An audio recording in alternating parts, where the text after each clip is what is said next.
Hello and welcome back to Cast Me to Hell with me, Robbie. Unfortunately, Seb is still on some much needed paternity leave from Cast Me to Hell. So, like a blind man in an orgy, I'm just going to be feeling my way through this thing. We're having a bit of a slasher comeback recently. We've had such films as Scream, again, a kind of a new trilogy or new requel as they kind of conned. We've had new Halloween films, new Texas Chainsaw Massacre, and we've even had stuff like Terrifier and a couple more other low-budget films coming about.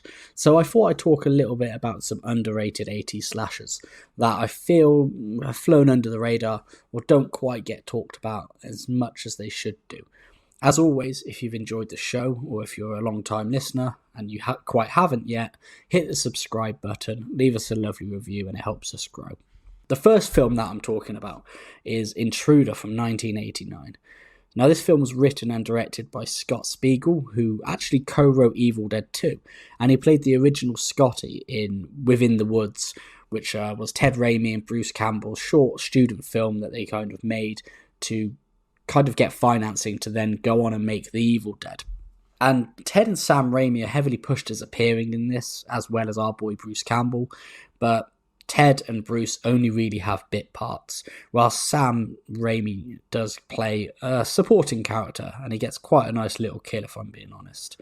So this slasher film is set in a single location of a grocery store, but through some crafty filmmaking it actually feels a lot bigger than just one setting. A lot of the times when they do single location films it can often feel a bit small, it can often feel a bit isolated and it doesn't quite feel as big, but the store that this is actually set in is quite big and it doesn't feel as if it's quite claustrophobic. I know that I used to work in a big brand supermarket, and if you've ever worked the night shift at one of these shops, you'll know that they are quite creepy. So it's often areas where there's loads of people but it's dead quiet. It's often dark apart from kind of low lighting. So they are quite creepy places when you actually have to spend the night in one. So anybody who's worked the night shift at a superstore will kind of know that. As the film, you've got some brutal kills. My personal highlight are when somebody's head gets pressed in a box crushing press, which is always really gruesome, and then somebody else's head gets sliced through with a meat slicer. It's quite beautifully well done gore. I couldn't figure out who actually did the behind the scenes or who did the makeup and special effects on the film, but it is a beautifully gory film. And it's quite short as well. It clocks in at around an hour 23 minutes or so. So it's actually a relatively short slasher, and it moves through the motions at a decent enough pace.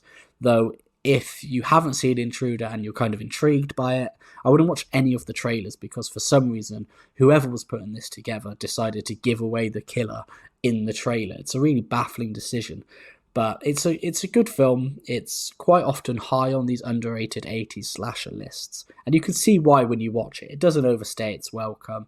It's got some good frights, it's got some good set design, and it's got some really cool kills that do kind of make you wince, which is all you can really ask for in a slasher film. My second film, I'm not going to go too much into this. I think it's one of the more well-known 80s slashers that didn't go on to a sequel, and we did actually do an episode about it, so I'm not going to completely go into the whole film. These shorter solo episodes are just me freeballing some ideas, if you would, and it's My Bloody Valentine from 1981. So it was directed by George Mihalka with the screenplay and story by John Beard and Stephen Miller. And it's a Canadian slasher that features a really interesting villain, some great scenes and some great kills. Like I said, I won't go into the full details of the film because we did cover it when we did an original versus remake. But there's something special about this film for me. I don't know what it is. I think it's, I love films that are set in small towns. I'm from a small village myself, and Valentine's Bluff has that small town feeling. The film also has a really compelling backstory to the villain. So we're introduced to a town that hasn't celebrated a Halloween dance for a long period of time, and it's coming back. This Halloween dance is coming back, and the story is that this town, Valentine's Bluff, is kind of a mining town in in Canada. It's a small town, that's the kind of main industry of it. And two of the, the mine employees who were supposed to supervise ended up going to the dance, and because of that, there was a leak at the gas lines, there was an explosion, and a dude called Harry Warden got trapped in, had to cannibalize as you do, and then went on to kill the two people who went to the dance a year later. So it already kind of, before the film starts, we've already got a little bit of a snap, crackle and pop sizzled in there maybe. And I think that I've kind of seen this film a few times and I never really get bored with it. The characters are also great, that you get really endeared to them, and it kind of has a really good feeling to it. A lot of the times in this film it's about high schoolers, or it's about students or college students, but this is kind of about blue collar mine workers. I think they are kind of young and maybe college age, but they're all mine workers and they're all from this small town, so maybe I kind of connect with them a little bit. Some of my personal highlights are a really tense scene in a laundromat. It's beautifully done. We get a kill there, and then we get a reveal there. I won't give it away in case you haven't seen the film. We get a peekaboo style killing, which is really cool, and we get a heart being boiled with some hot dogs. I've only recently just gone back to eating meat occasionally, and I don't know if I can quite go back to eating hot dogs as much now. I've kind of been going over this and remembered that. And we also get somebody being impaled on a shower head, which is quite messy but also quite fun. The film did suffer with some quite heavy cuts, so there was around 9 minutes removed. Otherwise, I believe it was going to get an X rating, which I believe is the hardest rating in America at the time, and it would have been quite hard to maximize profits basically. So 9 minutes got removed. I would love to see it because I'm not a great fan of censorship when it comes to movies, and I'd love to see it in all its gory detail. You see what I did there? Pretty clever. And it also teases a sequel, which we unfortunately didn't get, but it did get a fun 3D remake in 2009. The third film is Grave Robbers, or as it's known in Spanish, Ladrones de Tumbas, which is from 1989. And we are taking a little trip to Mexico for a satanic zombie slasher, which, as I said, is Grave Robbers, and it was written and directed by Ruben Galindo Jr. and co-written by Carlos Valdemir. So this is only a film that I saw in the last 6 months or so, as it's been added to Shudder in the UK, along with Cemeteries of Terror. They kind of did like a little double bill releasing at the same time. I think often when these films are shown, they show them together, or it's kind of pushed together. I don't know whether it is exactly by the same person, but they have kind of similar themes and a similar-ish story. But this fun slasher follows an undead Satanist who, having been accidentally awakened by grave robbers, sets out to bring the birth of the Antichrist by impregnating a virgin. I don't know how exactly a zombie's dick works, to be honest. I don't know if they're able, to get hard, or if they're able to produce enough, juice to have a child, but this film goes on the basis that they are able to impregnate people. And there's one thing that I do love about Mexican or less US and less UK zombie films, and that's often that they focus on occultism as a reason for the zombies. So I always find that really interesting. Less kind of man-made, more occultism. So if you look at Lucio Fulci's trilogy of terror, or the Gates of Hell trilogy, whatever you want to call them, it's often occultism, and I find occultism really interesting. It's something that's quite cool in films. I don't know why, and particularly in 80s films, a lot of the time when we get occult, it's quite cool. But we get a pretty cool opening scene with the Spanish Inquisition, and it sets up the story and the main villain. The main villain himself is very interesting because on the poster, he's just got like a hood on and he looks like a regular executioner. But in the film, they kind of give him this weird-ass haircut. It's almost like some kind of receded hairline, but he's got this one little quiff bit. I know that doesn't make sense. Receding hairline and quiff are kind of opposites. But just Google Grave Robbers villain and see what he looks like. Because when I was watching this, I was thinking, how long has this dude been dead? It's got to be, a couple of 100 years. And his hairline's changed since he's died. Like, maybe that's normal. I mean, maybe all zombies have receding hairlines or are bald. I don't know, but it's an interesting look. We get some police interrogation that kind of wouldn't really be out of place in the first Rambo film, we see 4 teens getting not brutally interrogated, but it's kind of like, I know it's the 80s, there's got to be some kind of way in which you interrogate people as opposed to just like beating them up and screaming in their faces. And pretty much everybody has a mustache as well, which is a plus for me. And I think this is the first time I've seen an Uzi used as a weapon in a horror film, which is kind of cool. It kind of gives off a bit of a Scarface vibe, although in my mind, and Uzis are always kind of associated with bad guys, you know? So to see the heroes using Uzis, it's kind of a weird film. But kill-wise, we get some cool gore. You know, heads are hacked off, necks are snapped, and there's a particularly cool disemboweling just so you get your money's worth. And I think maybe the kill that made me wince the most was a woman getting her face pushed through a cemetery gate. Really grim. Psycho 2 from 1983 is another underrated 80s slasher. I think it's a very strange sequel to a film that doesn't really need one, to be honest. The original Psycho is such a classic that I kind of don't see why there was a need for a sequel. Let's be honest, I'm sure we've all had those conversations. It's like Jaws 2. Jaws is such a classic. Why do we get Jaws 2? It's an okay film, but why do we need it? And I originally heard that it's based on a novel which was written by the same person who wrote Psycho, and then he was originally going to go on and write a book which was supposed to it was Robert Bloch who wrote it, and he wrote Psycho 2, and it was supposed to be kind of a satire of the slasher genre and all of the kind of shortcomings of it. And apparently the studio really didn't like it, so instead they got Tom Holland, who I believe went on to do Fright Night, which I think is an incredible film amongst others, and they got him to write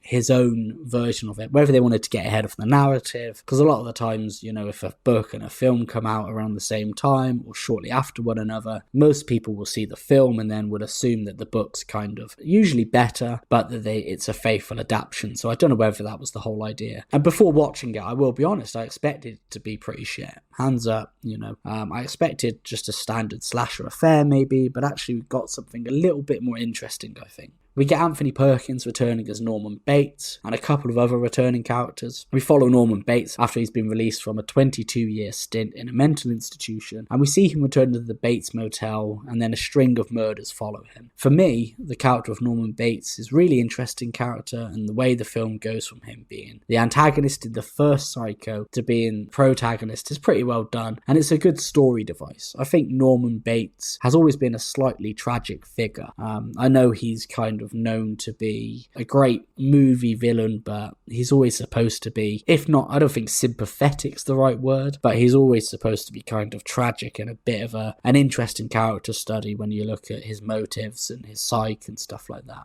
So it's interesting to see that this has been carried over and slightly expanded on as the kills kind of happen in the film. Norman questions whether his mother's behind it, whether he's actually behind it, or whether something else is going on. So it's a good film with some quite decent twists and turns throughout it. And whilst the film doesn't really have any kind of standout kills or gore, it's definitely a film that often slips the net, and I do definitely think it fits into that slasher motive. So before I kind of reveal my fifth underrated 80s slasher, I'm going to go over to the social media lounge. So obviously you can find us on Twitter, Instagram and TikTok at CMTH Podcast. Sorry, I don't know why I forgot our own social medias then. I think it's been rather busy in my personal life, so the brain's not all there today.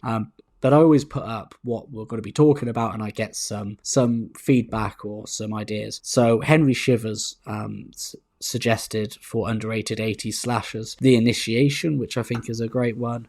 Frankenhooker, which I've previously spoken about on one of our films. I believe I've spoken about Frankenhooker with the super crack. Hell Night, Motel Hell, all good. Simon from So I Married a Horror Fan podcast suggested a whole bunch. So Student Bodies, Sleepaway Camp 2 and 3, House on Sorority Row, Maniac and Maniac Cop, amongst others. And also recommended a really good documentary called Going to Pieces, which is all about the 80s boom. So I'm going to have to check that out. Will Doherty, I hope I'm pronouncing that right, who is a Irish singer-songwriter. So it's Will, Doherty, if you want to go and check him out on Spotify or all the other kind of music stuff. Recommended Motel Hell and The Prowler, which is one that I haven't checked out, was on a lot of underrated 80s slasher lists, and I do want to check it out. We had Logan, At Quint's Vessel, Intruder 1989, and we had Half Price Horror, who recommended the late 80s meta slasher Return to Horror High, which is kind of a really weird film, and was actually George Clooney's first feature-length film, and I think it might have been his first appearance of all time in cinema, obviously. So going over to the last film, and obviously if you haven't yet, I'd recommend hitting the subscribe button, leaving us a lovely review. It always helps us. And the last film is Tourist Trap from 1979, and I know what you're saying. You're saying, Rob, we said it was going to be underrated 80s slashers, but it's a slasher film. It's close enough to the 80s for me to be included in it, and when I looked at underrated 80s slashers, this kind of popped up quite a lot. And it's a really interesting film, written and directed by David Schmeller. I hope I'm pronouncing that correctly. I'm definitely not. And had some additional writing credits to J. Larry Cowell. And it's a super creepy, supernatural slasher film that feels like a strange cross between the creepy, uncanny valley of something like House of Wax, with a killer that has some telekinetic powers. I kind of put down Carrie, but it feels like every time there's somebody with telekinetic powers in a horror movie, it gets linked back to Carrie. So I kind of tried to stay away from that, if I'm being completely honest, even though I did put it down. So more for me. But this slasher follows a group of young people, as always, who stumble upon a roadside mannequin museum run by a lonely eccentric. So it features all sorts of creepy shots. I think mannequins are something that are quite creepy anyway, and they do have that kind of uncanny valley about them, almost looking human but not.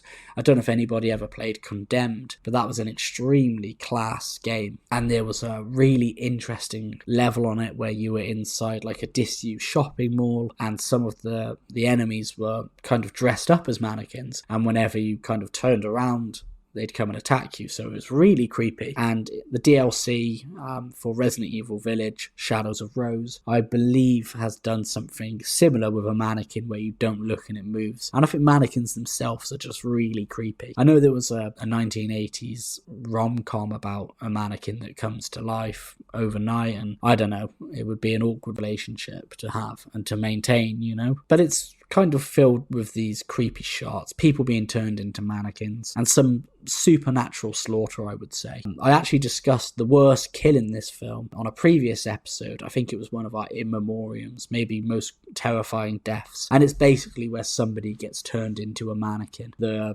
tied to this gross kind of, I don't know if it's a bed or a workshop, and then they're getting paper mache kind of put over their face and plastered, and it's super creepy, super gross, but I'd recommend going and checking out the episode if you want to hear me talk about it in a lot more detail. The film also features a pretty disturbing ending, to be honest, and I think the ending actually asks more questions than it answers, but the film's definitely worth a watch. Like I said, close enough to the 80s for me to include it in that, and that's been some of the underrated 80s slashers. So I hope you've enjoyed this little solo venture with me again. I don't know how many more of them we're going to have. Seb's kind of on a paternity leave, so I don't know what our next episode is going to be, but as always, if you've enjoyed the episode, please hit the subscribe button so you get them as soon as they come out. Come and let us know what you think are some real underrated 80s slashers on Twitter, Instagram, and TikTok at CMTH Podcast, and I will see you next week for another episode. Take care, bye-bye.